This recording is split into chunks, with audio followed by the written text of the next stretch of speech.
And when plans for I-69 were unveiled, Martinsville residents worried that having it running through the city might isolate the community. But local officials are learning to use the interstate to their advantage. And as WTIU reports, the area is seeing a rise in housing construction as people take advantage of a lower cost of living and easier commutes to Bloomington and Indianapolis. Just off of I-69 in the southeast part of Martinsville, construction is underway for a more than 200-unit housing development. It's some of the most significant home construction the area has seen in years. 5 to 10 years ago, it was a lot of Martinsville people moving around in Martinsville.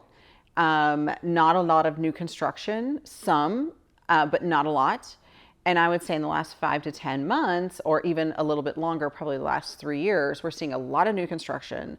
We're seeing a lot of people coming to Martinsville.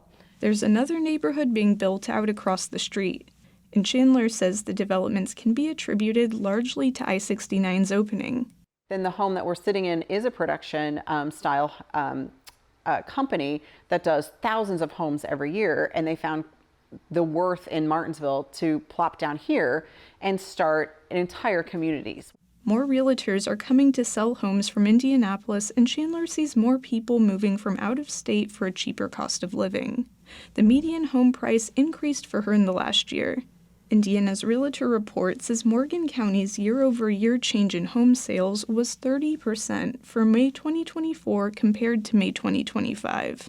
Nearby Johnson County's was 7% and Monroe County's was minus 16%. Morgan County's Economic Development Director Mike Dellinger says many of its residents value the area's rural feel, but some growth is needed. But we do want to see a population gain that's more than 0.5% each year. Only counting births and deaths, Morgan County's population dropped from 2023 to 2024 by 132. Migration into the county boosted its population slightly. We're at 73,000 people roughly now. And if we grew at about 3% a year instead of 0.5% a year, it would still take us well over 12 years, or in that range of 12 to 15 years, if we were growing at 3% annually to become a county of 100,000 people. Dellinger says the county wants to preserve its nature and plans to increase density around metropolitan areas. Right now, people are moving to Morgan County and commuting to Bloomington or Indianapolis. But with I-69, Dellinger says the county can attract higher-paying jobs, like life sciences and microelectronics, to change that. If we use our transportation corridors wisely, and the ground that's around them for commerce wisely, that we can create more opportunities locally. Brian Collier has been a county commissioner since 1998. He says Morgan County is one of the last counties surrounding Indianapolis to invest in new economic development and infrastructure. And if we don't make some changes and get some amenities for the next generation, if we don't invest in ourselves, why would you want your children to come back at all? Morgan County hasn't updated or built new facilities for more than a decade, he says. Putting off infrastructure developments has made them a costly but necessary endeavor now to meet current and future community needs. Construction is underway for a $76 million Justice Center now.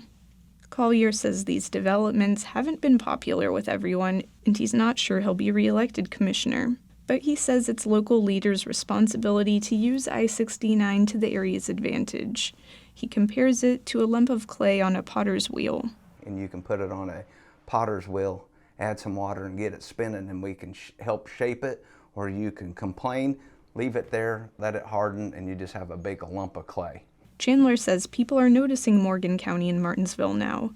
The area's median home price increased in the last few years, getting closer to the state's. She expects to see young people stay or return to Martinsville with their families. Because the housing has changed so drastically in the last 5 years versus 10 years ago, and there's a lot more places, a lot more nicer places for them to afford. For Indiana News Desk, I'm WTIU.